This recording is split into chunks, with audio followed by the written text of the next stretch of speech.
To introduce me, my name is Garcia. I want to give you a little background on what it is to be a veteran and how you become one. This right here, I was part of the United States Army, which has been around since 1775. That's a long time. This is our actual flag and our seal. A little bit about me first. I grew up in San Antonio, which is southwest of you guys, but we're still neighbors. I have 4 older sisters, and Mrs. Prunty is one of them. I played tennis in high school, and I did a lot of theater and acting. So if you have any cool voices for me to try out, just let me know at the end, okay? Who are veterans? Now, veteran is actually defined as anyone who served in the military forces. So you could be in there for 2 weeks, or you could be in there for 20 years. And what's different about me and what I'd like to talk to you guys about is being a combat veteran. And the difference between that is I had the opportunity to go overseas to Iraq and Afghanistan. My career. Now, it was a little crazy at first. I wanted to go and see the world and travel everywhere, and I ended up still back in Texas, so I didn't go very far at all.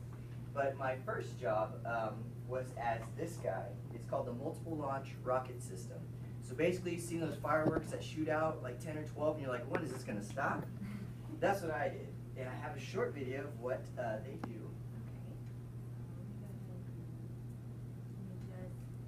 It should be hyperlinked. Oh, it's hyperlinked? One more. Awesome, right there. So this is a short video of what I used to do. This isn't me, but I have full confidence that this guy demonstrates it very well.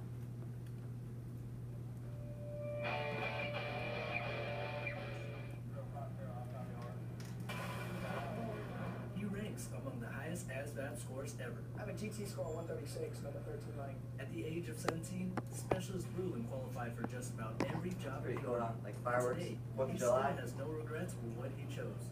Working with the launcher is probably the most fun I've ever had. Doing donuts like you do in the parking lot, or maybe your parents do. I get a shoot.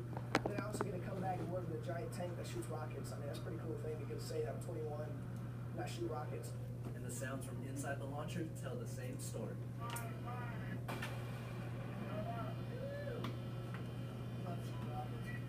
So when issues came up before this live fire exercise, his passion and devotion to duty truly shined through. It gives you that good sense of pride, like, man, this launcher's been down, no one else has been able to fix it, but look, we got in here, we got the job done. Yeah, we worked late nights, but look, our launcher's out in the field. But it's worth it to be able to do this. Oh yeah, definitely icing on the cake. Army Sergeant Tom Fan, Rocket Valley. Now this was my first job, and I loved it. I got to drive around a 57-ton tank. That's bigger than any of the 18-wheelers you see on the highway. And what I liked about it is that we were in support positions, so we got to help out people, and I got to drive this thing, and it was the coolest. You could drive over anything you want, not a big deal. It was actually a category of field artillery, and that is our sign. And I don't know about you guys, but that reminds me of Iron Man colors. Does anybody else see that? Yeah, definitely. Now, when I finished that, I decided that I wanted to do something that I could be more interactive with people, because I'd like to think I'm a people person. So I joined the infantry. And what's cool about the military, any branch, you can change your job if you don't like what you're doing. If you're a dentist and you'd rather be a pilot, you can go be a pilot. If you're a school teacher and you want to go work with animals, you can do that. It's really cool about the military. So once I transferred to the infantry of the United States Army, and that's what our shield looks like. Now, when I got my chance to go overseas, I went to Afghanistan, and the biggest thing there is teamwork. You get to meet so many people from different countries. I've met people from Australia, from China, from Great Britain, Afghanis. Everyone you can meet there is there, and we're all trying to do the same job. So it's all about teamwork. And what we found is when we met up with the Canadians at their little area, they had puppies. They had actually adopted a whole litter of puppies, or I guess you call them a litter.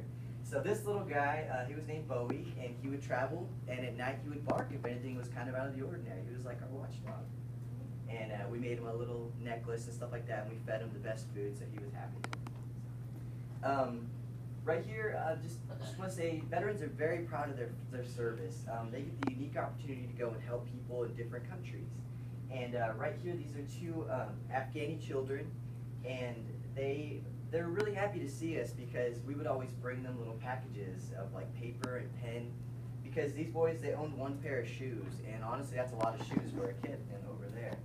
So we would always give them pens and papers. To them, that was like an iPad. They could do anything they wanted on it. And oh, sorry. I'm sorry for that.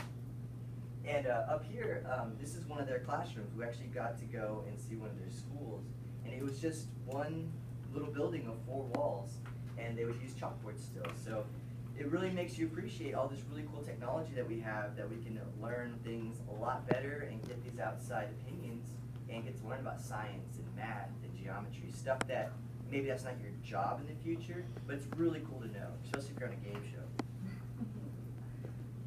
And I just want to go ahead and say thank you very much. And if you see a veterans or if someone's talking about it, you know, they did a lot. They worked very hard. They wanted to make sure that we live in a place like this where we can have all these freedoms and these opportunities to go to school.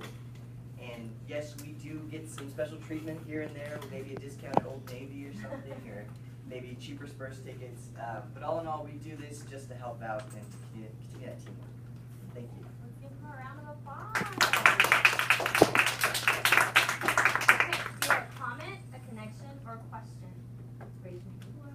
Nobody has a question. I think we have lots of good things. Okay, what would you like to say? What was your favorite thing to do? Oh, it was definitely meeting people. I would meet probably 400 or 500 people every month, different people, and you get to work with them. And one time I got to play guitar and drums in Iraq for a whole bunch of strangers who wanted to have a big party. It was really cool.